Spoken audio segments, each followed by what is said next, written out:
साधारण को असाधारण बनने में वक्त लगता है।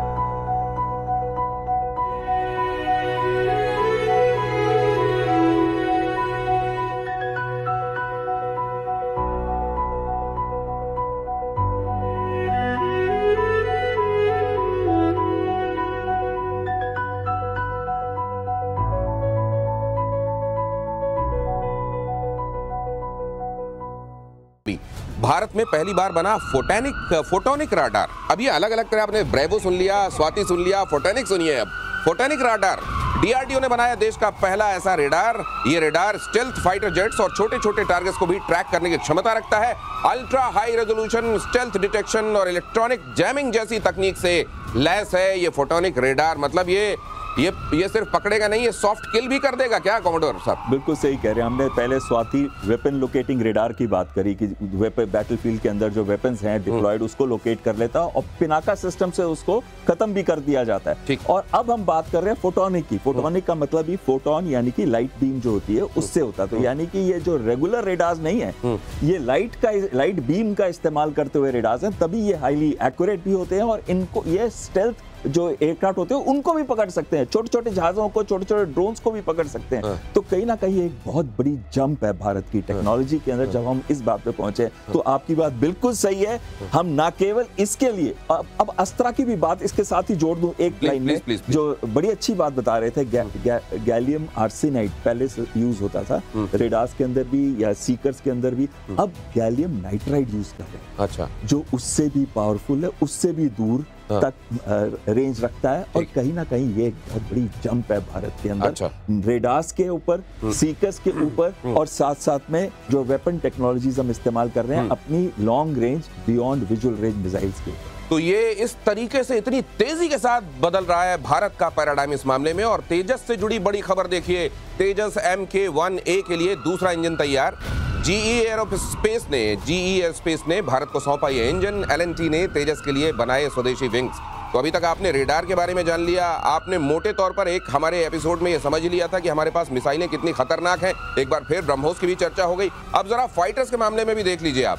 भारत धीरे धीरे इस एक मामले में भी आत्मनिर्भर होता जा रहा है। और सर ये क्योंकि अभी आप लोग बात कर रहे थे स्टेल्थ की, आपसे अक्सर चर्चा होती है तो आप कहते हैं स्टेल्थ जितना ज्यादा हाइप्ड है दुनिया में, असल में स्टेल्थ उतना बड़ा सरप्राइज अब दुनिया के लिए रह नहीं गया है। उसका रीजन है, जैसे अभी बताया कि जो फोटोनिक रेडार आ रहा है, फोटोनिक रेडार में स्टेल्थ करता क्या है? छुपा देता है। रेडार एब्जॉर्बेंट मटेरियल जो होता है वो रेडार को की किरणों को पकड़ लेता है। तो रेडार की निगाहों में ना आए ऐसा जहाज जो है उसको डिस्पर्स नहीं होता। तो रेडार एब्जॉर्बिंग मटेरियल कौन सा होता है?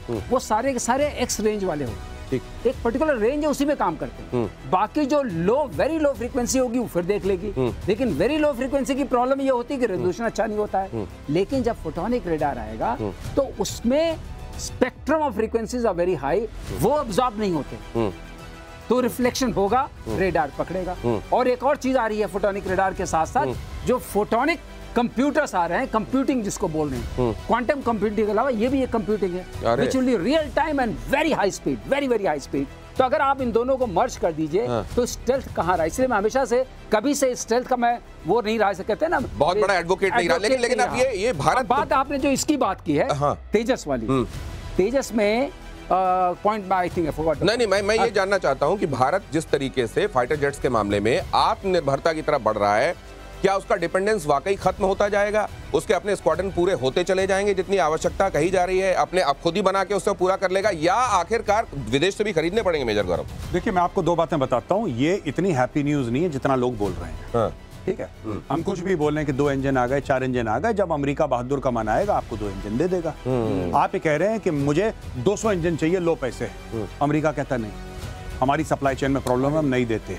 अभी तो ये 404 की बात चल रही है जिसमें हम लोग इतना खुश हो रहे हैं। अभी 414 की बात चलेगी इसके बाद मार्क 2 के लिए तेजस की। और जब तक ये इंजन की टेक्नोलॉजी आप अपने पास खुद की नहीं होगी पूरी 100%, आप ऐसे ही अमेरिका के पीछे जाते रहेंगे कि साहब आज एक आ गया, 2, ये कौन सी चीज है ये? व्हाट इज दिस कि आपने 2 दे दिए, 3 दे दिए, 1 दे दिया। अमेरिका की जो प्रॉब्लम है that is not our concern. ठीक है, आज की तारीख में अगर आप देखें air chief marshal AP Singh sir का जो बयान है, ठीक है, and for I am just saying on record, मैं लाइव शो में ये कह रहा हूं, thank God we have a chief who can speak his mind. है। इसके लिए जो मॉरल कैरेक्टर चाहिए, जो एयर चीफ ने बोला है, salute to him and hats off, बहुत बड़ी बात है। मैं आपको बताता हूं इसमें क्या स्टोरी है आज की तारीख में। आपके पास जो तेजस एयरक्राफ्ट है, all said and done, I am not here to criticise hell, fact of the matter is without engine your aircraft can not fly, ठीक है। और 40 साल में हेल ने 40 एयरक्राफ्ट नहीं दिए। ये एयर चीफ का बयान है, मेरा बयान नहीं है, ठीक है। इसमें मैं एक चीज ऐड करना चाहता हूँ, 59% हमारी इंडिजनाइजेशन होगी एयरक्राफ्ट की बिना इंजन। तो मतलब आत्मनिर्भरता 59% ही रही बगैर इंजन के। बगैर इंजन के। और अब इसका रेट ऑफ इंडक्शन भी देख लें। 6 जहाज आएंगे मार्च 2026 तक, 16 आएंगे मार्च 2027 तक। शॉर्ट टर्म के लिए हमारे को एक 5th जनरेशन फाइटर की जरूरत है, चाहे हम Su-57 चूज करें। मैं कभी नहीं कहूंगा F-35 लें, क्योंकि Su-57 के साथ ट्रांसफर ऑफ टेक्नोलॉजी सस्ता भी है, $40 मिलियन का है, और साथ में को प्रोडक्शन कर सकते हैं। हमने Su-30 MKI के लिए जितना इंफ्रास्ट्रक्चर तैयार कर रखा है उसका इस्तेमाल हो सकता है, उसमें कुछ इंफ्रास्ट्रक्चर का इस्तेमाल हो सकता है, और लॉन्ग टर्म हमारी जो हेल्प करेगा, हैंड होल्डिंग करेगा। आप ये जो बता रहे हैं 59%, ये मार्शल सर, ये आत्मनिर्भरता इंजन के मामले में कब आएगी हमारी? इंजन के वही बता रहे हैं, जो इसी बात को चर्चा को आगे बढ़ाते हुए आप देखिए जो हमने लाइन सेटअप की है। पहले HAL ने 2 लाइन सेटअप की, 8 एक लाइन का प्रोडक्शन था, 16 थी, अब एक और सेटअप कर दिया है। इसका मतलब आप एरो स्ट्रक्चर्स बना सकते हैं 24 इन अ ईयर। लेकिन 2 इंजन मिलने से क्या होता है? 2 जहाज बनेंगे। 2 जहाज से कहाँ क्या होगा? और पूरे एंड तक आप जब इस जा रहे हैं तो आपको 6 इंजन मिल रहा है। इससे क्या रेट ऑफ प्रोडक्शन क्या है? अच्छा। और जो एयरफोर्स ने डिक्टेट किया है रेट ऑफ प्रोडक्शन, जो मांगा है, जो कहा है, जो बहुत सालों से आ रहा है, जो आप विंग्स की बात कर रहे हैं, जब मैं LNT में था, मेरे उसमें ये विंग बनता था। ओके, फैसिलिटी में। तो ये विंग तो हमने बना के रखे हुए, तो कोई लेने वाला नहीं था, क्योंकि इंजन नहीं आ रहे थे। इंजन चाहिए, और तो इंजन तेज रफ्तार से चाहिए। इंजन बहुत 24 इंजन चाहिए आपको हर साल 24 इंजन। तो फिर दिक्कत क्या है? पहले ये खबर देख लीजिए, उस पर उसके बाद आते हैं कि दिक्कत कहाँ है। रूस में कावेरी इंजन का परीक्षण जारी है। 25 घंटे की उड़ान का परीक्षण बाकी है। एडवांस्ड मीडियम कॉम्बैट एयरक्राफ्ट में हो सकता है कावेरी इंजन का यूज। स्टेल्थ UCAV के लिए परीक्षण हो रहा है। अब जरा समझाइए सर इस खबर को, थ्रेडबेयर समझाइए प्लीज। देखिए, ऐसा है कि ये घातक में एक्चुअली क्या था कि जो थ्रस्ट चाहिए था, that thrust was not enough for Tejas. जो किलो न्यूटन इनको चाहिए था, आई थिंक इट वाज 72, 73 और समथिंग, 65 तक हम पहुंच गए। मतलब उसमें जो जोर चाहिए, बेसिकली जो हमें पुश चाहिए तेजस को फ्लाई करने के लिए। लोगों ने बीच में ये भी बोला कि can it fly from an aircraft carrier? अरे भाई, you can't fly from the ground also with Kaveri. लेकिन कावेरी इंजन में फिर से जान फूकी गई, और फिर कावेरी से बोला गया कि घातक जो ड्रोन है हम उसमें इस्तेमाल करेंगे, हमें नहीं इस्तेमाल करना तेजस में। कोई बात नहीं, आगे चल के ठीक हो जाएगा, हम कर लेंगे।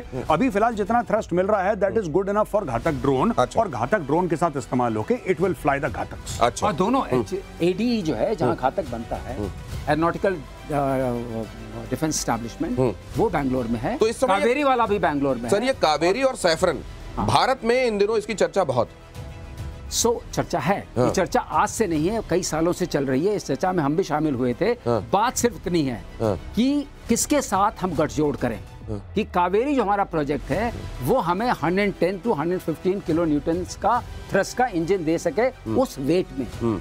तो जो हम इसको हमने टारगेट किया था कावेरी को 98 टन। दिक्कत कहाँ आ रही है? किलो न्यूटन टन के नंबर ऑफ इंजन्स के प्रोडक्शन में, और वो थ्रस्ट जनरेट अभी हमने वो मटेरियल साइंस या वो टेक्नोलॉजी, वो हाई टेम्परेचर पर जो होता है, वो एक क्रिस्टल ब्लेड चाहिए, वो हम अभी अपना नहीं बना पाए। अच्छा, तो ये सब फिर तो सबसे रिलायबल तो रशिया ही लग रहा है सर, जिसके साथ आप आगे बढ़ा सकते हैं इसको। देखिए, अगर स्टेल्थ एयरक्राफ्ट हम डेवलप कर रहे हैं, एमका कर रहे हैं, 15,000 करोड़ हमने पिछले साल दे दिए थे मार्च 2024 में, लेकिन उसका भी प्रोटोटाइप कब फ्लाई करेगा? 2027-28 पे, और उसका मिलेगा कब? 2035 में प्रोडक्शन शुरू होगा। तब तक तो पाकिस्तान 2 अभी लेने की कोशिश कर रहा है। चीन के पास 200 J-20 5th जनरेशन एयरक्राफ्ट है।